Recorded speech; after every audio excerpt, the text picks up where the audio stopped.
Today. This is Jeff Holman. I'm the host of the Breakout CEO podcast, a new podcast. You're getting one of our first episodes here, and I'm super excited today to be with Justin Brach. He's got an impressive background. Let me read you just a little bit about his background, and then we'll jump into the more interesting parts of the conversation. And Justin, by all means, feel free to fill in any details that I miss up front or add them in as we get going. Sounds good. So what if the key to scaling wasn't a new team hire, a product feature, or even VC funding, but a mindset shift? On today's episode of the Breakout CEO, I'm talking with Justin Brach, as I mentioned. He's the founder of SubcontractorHub and Expansion JS, and probably a few other things. And I'm super excited to talk with Justin as he shares how, I think, personal transformation became his most powerful business tool. Justin, welcome to the show. Thank you, sir. It's so good to have you here. We just connected through a common friend, and you agreed to be on the show. Give it a try, even though we're pretty new. So we're gonna talk about maybe some breakout pivotal moves today that you've been through. Yeah, sounds great. Excited. So thanks for having me. Oh yeah, for sure. Well, so we'll get into a little bit of the background because I want to know kind of how these different companies fit together. But I wanted to maybe launch with a question that's maybe a little more unique. And that is, what is it? Because you're really busy. The people we talk to and the people who listen to this type of podcast are super busy people. What is it that motivates you every day? Like, how do you keep your energy up to be producing and moving at a high level every day? My answer is probably going to be different than most. I've had a couple near-death experiences, and because of that, I probably think about death in an unhealthy way quite a bit.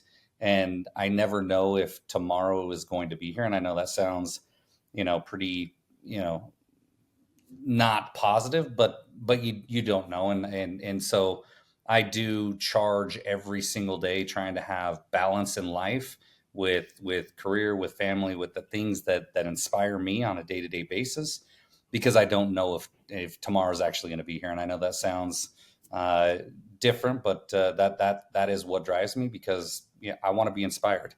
And I know that we have one shot at this life, and I can't let a day slip by that I'm not fully immersed in what that day has for me. Wow. Yeah, that is unique. That's and pretty powerful. That's deep. So do you mind if you've made me curious now. Do you mind sharing? You said you've had a couple near-death experiences. Did I hear that right? Yeah, I was just in my 20s, just ran very fast and hard, and Wow. car accidents and other things that definitely brought me to the brink. And so, I've just, since those times have kind of looked back and one, changed my life dramatically from those times, but two, it's made me inspired each and every day to do new things and to live a inspired life. That's fantastic. And I don't want to steal the show here at all, but one of the stories I've shared before in other locations is about being chased by a bear in Alaska and having my kids there on the mountainside with the bear charging, and it puts a different perspective on things after that. Walking down the mountain was totally different from when I was walking up the mountain, right? So I may not know your details, but I think I think maybe some of us have had those experiences that really push us to the edge and make us look at life differently. So yeah, that's exactly right. Well, so how did that play? That was in your 20s, you said. How does that play into like your path from that time in your life to what you're working on today with SubcontractorHub and Expansion JS? Tell us a little bit about what those are and kind of how you got there. Yeah. I've just consistently looked on ways to automate the difficult or simplify complicated scenarios. I think that's one of my superpowers, is looking at very complex situations and figuring out how to simplify that. And that's really at the end of the day with Subcontractor what we've done.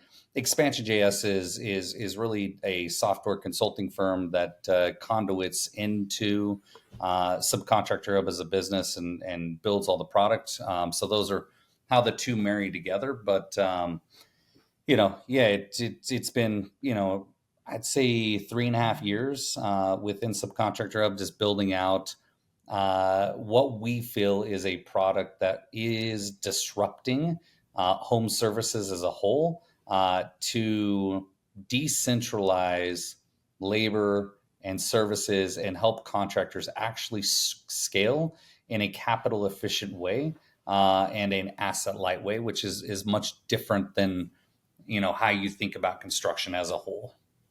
Okay. Okay. That's very interesting. I was actually at lunch yesterday with a friend.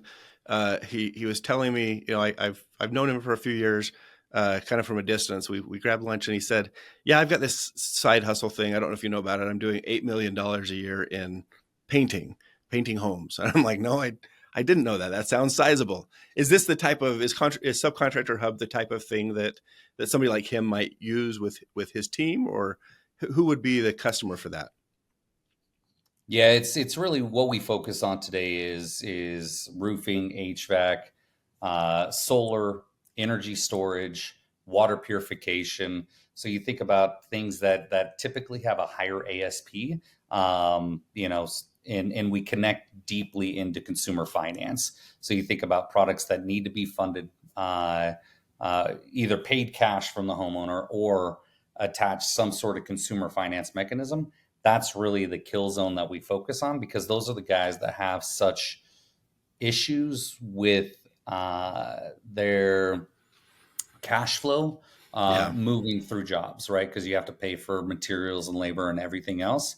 So we really focus in on products with highest ASP, so we can help drive those companies to success by compressing their timelines, uh, compressing their assets on balance sheet, which I know sounds weird to compress assets, but if you think about assets in a construction company, you're thinking of trucks, crews, warehouses, all these things that are an outlay of capital, right? Hmm. And affect your balance sheet at the end of the day.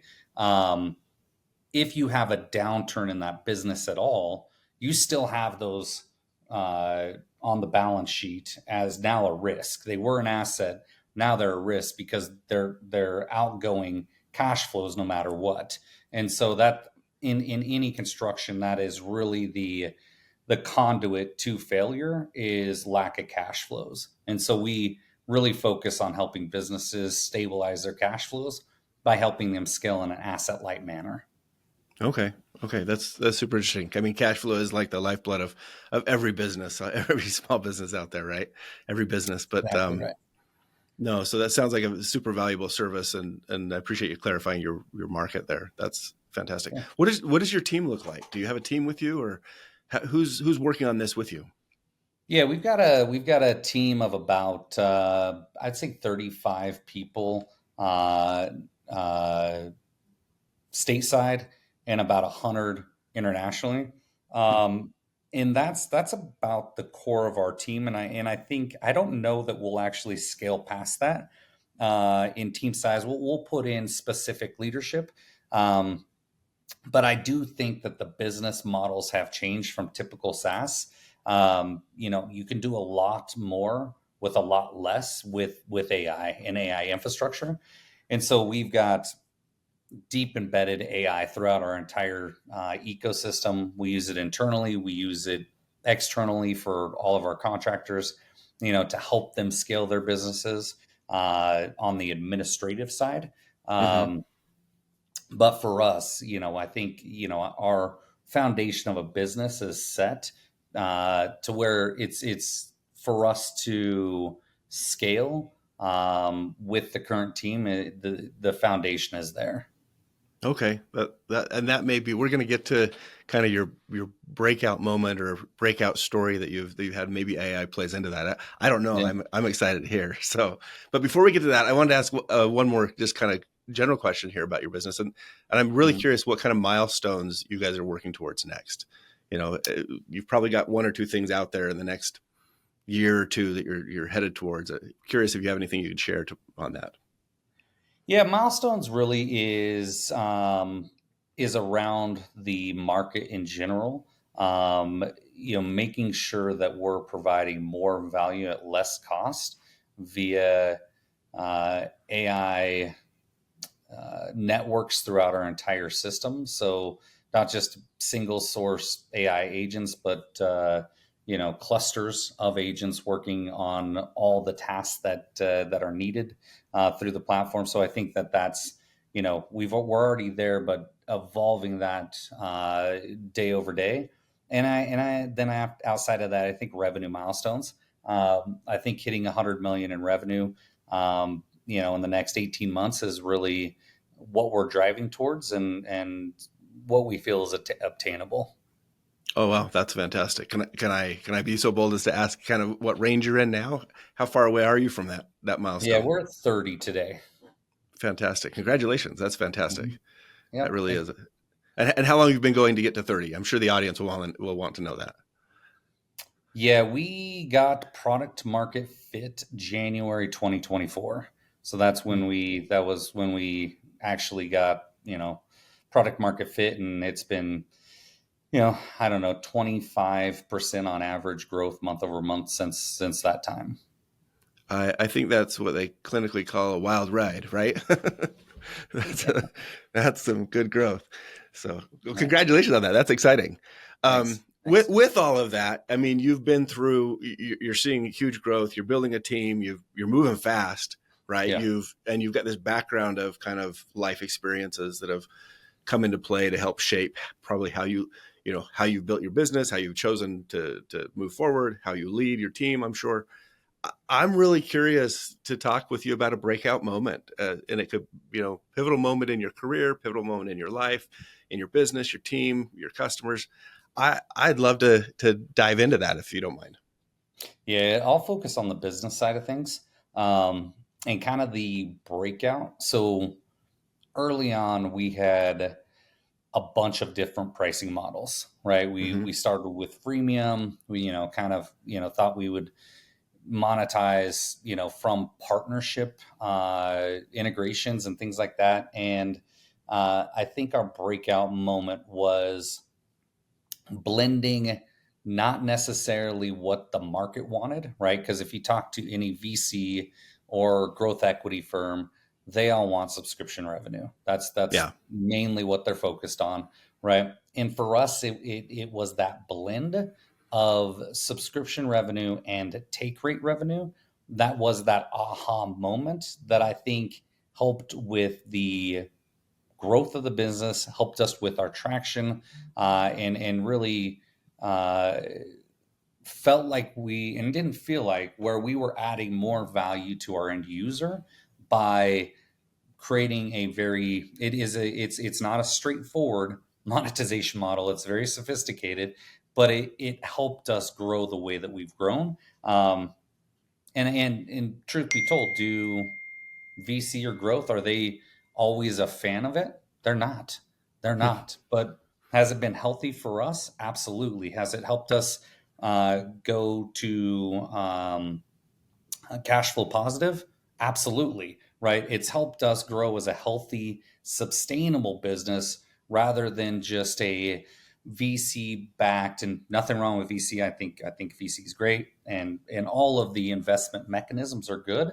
But even if you tie in VC, I think the new trend is going to be around health and sustainability rather than just burning cash to create market dominance. I think that perspective, and you even see it in the VC aspects where they're leaning a little bit more towards growth equity and that entire business model. So again, we didn't do it outside looking in on how should we build our monetization model to fit everybody else's narrative.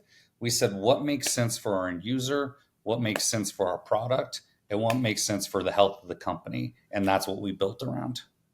And I want to dig into that because, I mean, that sounds like that was probably right around the product market fit time, right? You're messing with For sure. models, things like that. What, like, how did you come to that point? What was your team talking about at the moment? Because you're probably exploring this, exploring that, looking at VC funding and bootstrapping, and you're considering all these things at once. What was the discussion that happened leading up to that time where you said, "Oh wait, maybe we should try this"?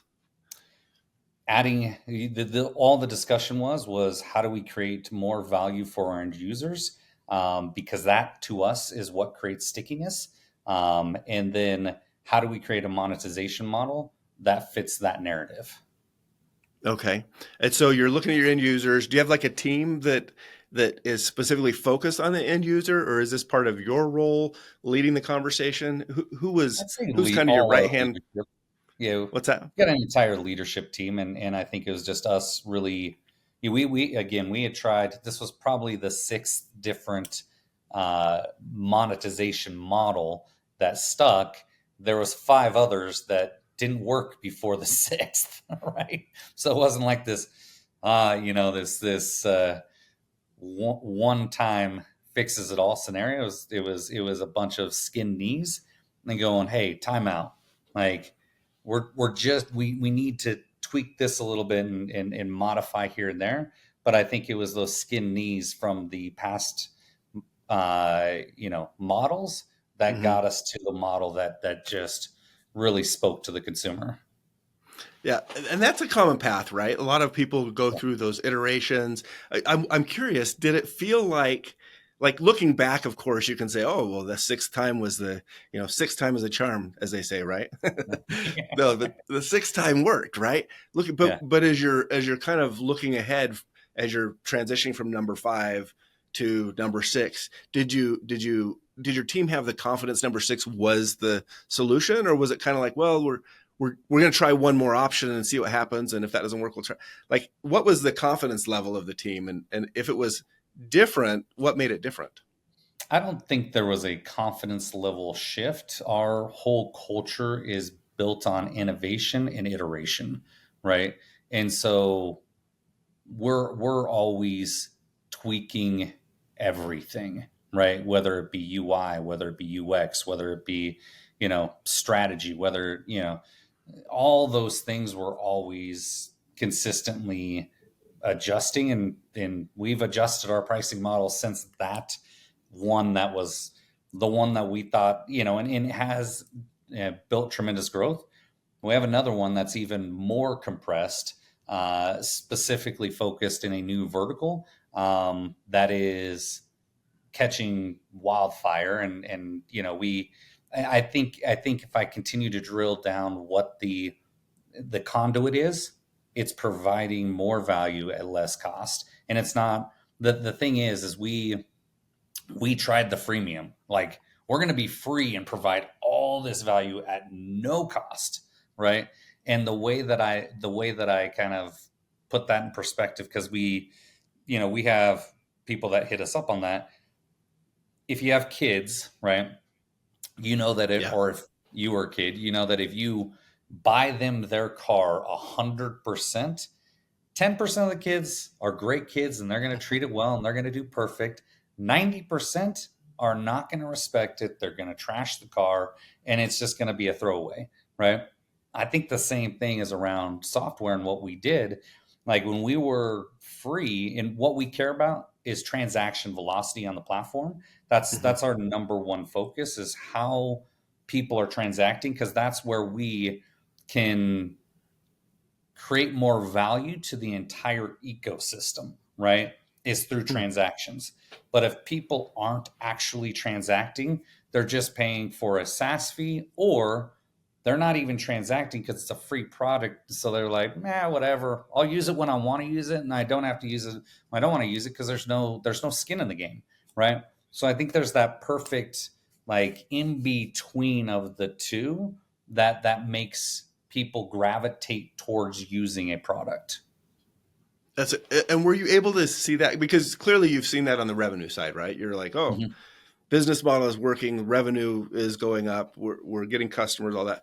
What was the reaction, if any, from the customers? Because this whole shift was designed around a better customer experience. Did you get feedback from the customers when you implemented this that validated from the customer's perspective that you were right, in addition to the revenue, of course?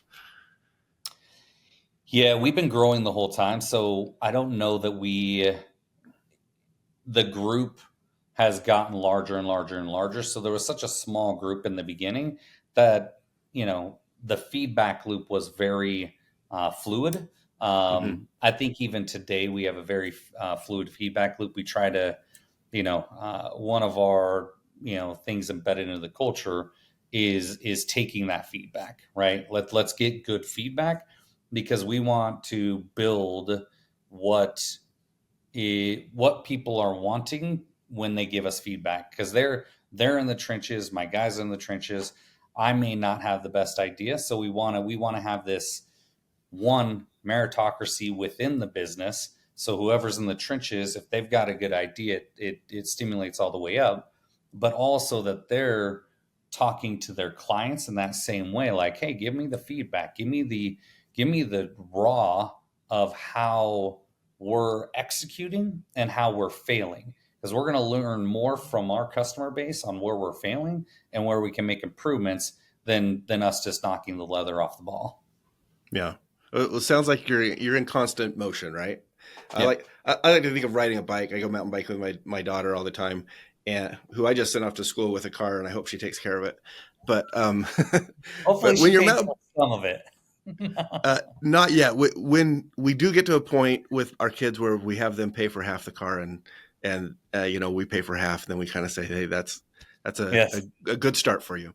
So, Right. but we want them to be committed to it and, and value it also. To your point, That's hilarious. but when you're riding a bike, right? I kind of view it as you don't ride in a straight line. There's this back and Mhm. forth and weaving, and you're shifting and balancing with whether you're going uphill, downhill. You mentioned balance in the beginning, from your kind of your near death experience, and having a real focus on balance. When you've got a really fast moving company like you have, or other CEOs, you're constantly shifting and you're getting new ideas and you're inviting that culture of innovation, which I think is fantastic. Innovation, I think, drives businesses more than anything else. But how do you see that that I want to say balance between fast moving innovation and you know keeping some continuity in what you're doing? When you shift like business models, there's a big shift, right? Mhm. When you open up the doors to feedback and input from your team, you have to process that differently than if you're top down leadership. How do you see that balance and manage that with your approach in your business? Um, I manage that on always iterating quickly, right? So if we're iterating quickly, we can take those feedback loops and, you know, uh, make the right changes if need be, rather than just being steady state. And I think what I see happening too often in companies is they do get success and then they kind of put up the walls. This is our fairway. Like, we cannot mess this up. And I know that that's a good strategy and a very pragmatic strategy. But for us internally, um, we always we're known in the industry to building fast. That's just what we're known for. Even before AI was a thing, right? As far as what it is today, right? That has catapulted since then. And I think that taking feedback and making quick iterations and uh, failing fast. I hate to even say it that way, but like, oh, that didn't work perfectly. Let's iterate, let's iterate, let's iterate, let's iterate. And then boom, we got the product. I think that that's more of the way that we think and why we could take those feedback loops in. If we took feedback loops in and didn't iterate fast, Yeah. it would fail consistently, right? We would constantly push out product that just wasn't good or wasn't tangible for all users. And then on top of that, like, in every company does this, we obviously go into staging, then to beta. So we'll take that feedback. It's not like we're taking feedback and then vomiting onto our customer base bad features. Yeah. We definitely iterate, test. We've got a bunch of good groups with us that love to see what's new. They're like, hey, what'd you guys build? You know what I mean? They're like, throw us in beta always. We don't care. They're We'll your early we'll adopters.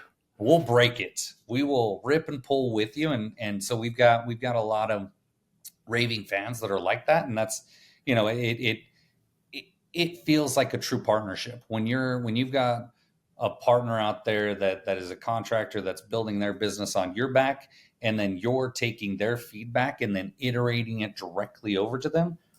They feel like they've got a partner, right? They feel like they've Yeah. got somebody that's connected to them. I love the raving fans concept or the love group concept, and they're going to be your early adopters. They're going to test with you, like you said. That's when you know you've got product market fit. People want to test your product before it's finalized. Even they want to help you Right. get your product finalized. So that's fantastic. Did you run into any challenges that stand out along this way? Like, I mean, not to call out naysayers or whatever, but there's always bumps in the road, right? What's a challenge that you hit, and how did you deal with it to get this adoption to where it is? Uh, And I'm that's really such curious because you gave a nice laugh, so it's got me super curious if well, that's it's what such this a was. broad stroke question, as any entrepreneur would know. I love this saying from Elon Musk that being an entrepreneur is eating glass and staring into the abyss every single day, because that's that's really what it is. And I, me as the CEO, I'm the garbage man, right? Like, if there's ever a problem, I'm the one resolving the problem. I can't push off the biggest problems to somebody else. That usually comes to me, right? And so the reason why I snicker is, I mean, we want to talk about the last problems we had in the last 2 hours, or we want They're like, not there. There's chaos always, isn't there? it's constant chaos as an entrepreneur. That's all it is.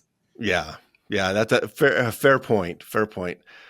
Were there any within the adoption of this sixth business model, this revenue model you had? Was Yeah. there a major obstacle related to that you ran into?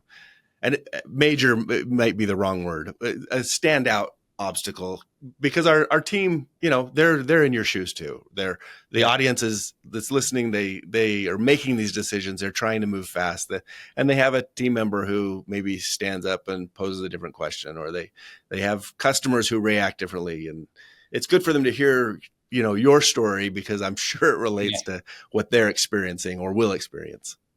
Yeah. I would say specific around capital, right? And not to, there's so many shapes and sizes around that, right? That I would say, to not that they were obstacles or non-obstacles or anything like that, but making sure that whoever is listening to this is cognizant about structure before valuation, and making sure, and we've been very cognizant of that, and have navigated some very good things. And then secondarily, making sure as a CEO that you're focused on execution of the business, not execution of just raising capital. Because I see too many guys going out there, and they become a CEO that has to depend on somebody else for their business to be successful, right? Instead of going, no, this is on my shoulders.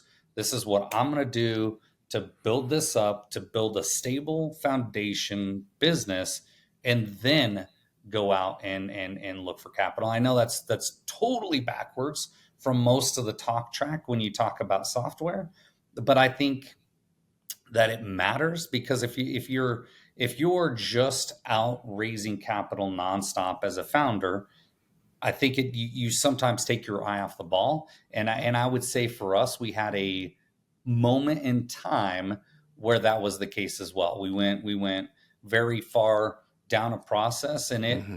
that's what I felt like my job was at that point. Like, I was no longer in growth mode. I was in raise mode. And I think that can be an issue, for companies that are growing. If you take your eye off the ball and you just get into that mode, because those processes can be, very, very, very cumbersome. Yeah, yeah, for sure. I always talk to my clients about the fundraising process, and you're essentially starting a second business model on top of your first business model, and you've got to do both successfully in order to win. So Yes. it's a that's, I think we're seeing a shift to bootstrapping for that reason, right? People are just saying, well, let me focus on one thing. That's hard enough. There's enough chaos in that one thing, as opposed to both. But there's a place for it when it works. So. Yeah. Yeah. Well, that's fantastic. I just want to finish up here by Yeah. asking, kind of going back to to the beginning where we talked about your kind of your life transformation stuff. What's if you had other CEOs out there and you were to give them that one piece of advice, and maybe it's around fundraising or not fundraising, or maybe it's around team, but I get a sense that from you there's this balance aspect, that this really core driving value for you that's way more fundamental than I'm going to hustle and make a lot of money, or that's important to to fits into where it goes, but what's that life advice that you would give to other CEOs who might be struggling with the balance, or maybe trying to recover from a transformational moment, and saying, well, this happened, how do I get out of it to the next point? Yeah. I'd say on my side, I really do focus on balance, because I think there's a couple main pillars. Health. If you don't have health, you have nothing, right? Family is the same thing in that aspect. So if you're pushing off family, and maybe you don't have family at this point, and you're just in grinder mode, which is amazing, right? Nothing wrong with that whatsoever. But I do think that there's something to be said about being inspired every day, and being inspired by the ones that love you, being inspired by health, being inspired by the business, and disseminating that culturally down into the organization. I'll give you an example. Like, I I see a lot of uh, old archetypes of leadership, where you go out and you go to the bar and you drink, and everybody's got a drink with the CEO, and that's just part of the archetype of the culture. I don't drink at all, and I'm very open with my team about being straight edge and not drinking or not partaking in anything whatsoever, including caffeine, and not for any other reason. But I just want to be present every single day in my situation, and I don't care if they do it on their time or what they do. There's no issues there. But we won't do company events where there's alcohol involved, or there's like that just it pulls away the fabric of what we built as a culture, I feel. And disseminating that down into what we do.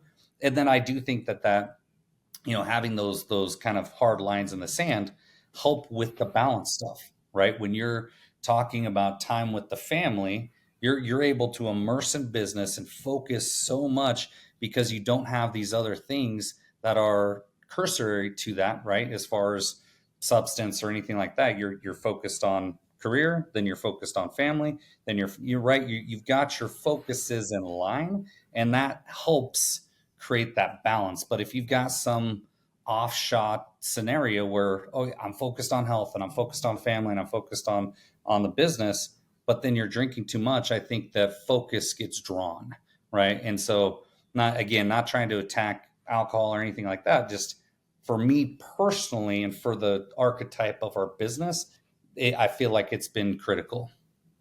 Okay, yeah, and just because we're in Utah, and people might get a different impression, it doesn't sound to me like this is a religious, moral type of code at all, so much as this is just a matter of physical, mental focus and clarity in your job, because you've made that decision to be very focused in the activity that you're engaged in at the moment, whether that's family, your personal health, your business, or whatever it might be. Yeah, and So, full transparency, I'm not Mormon, so I don't mind saying that. I love the Mormon community. I personally am not Mormon, so it doesn't have to do with any sort of religious context. It really has to do with focus, and if you've got something again that's an outside, you know, influence, right? Whether it be a negative friend or there's a multitude of things. I pulled on one, but it's about Mm. that focus on the things that inspire you and drive you each and every day. That's it. Oh, makes sense. Remove the distractions, whether that's alcohol, the negativity, That's it. whatever it might be. Remove That's those it. to focus. Yep. Well, I appreciate that, and I would love to keep talking for a long time with you about all this stuff. But I know your time is very valuable. You've got a lot to do. You're on a fast path to growth, and with some lofty goals coming up in the next, I think you said 18 months to hit some Yes, big sir. revenue numbers. So I'll let you back to work. But I really appreciate you joining me today, and hope to watch you as you achieve great success with your team and your product and your companies going forward. So Awesome. Appreciate your time. thank you for coming on. And again, this is Jeff Holman with the Breakout CEO. Thanks for joining us.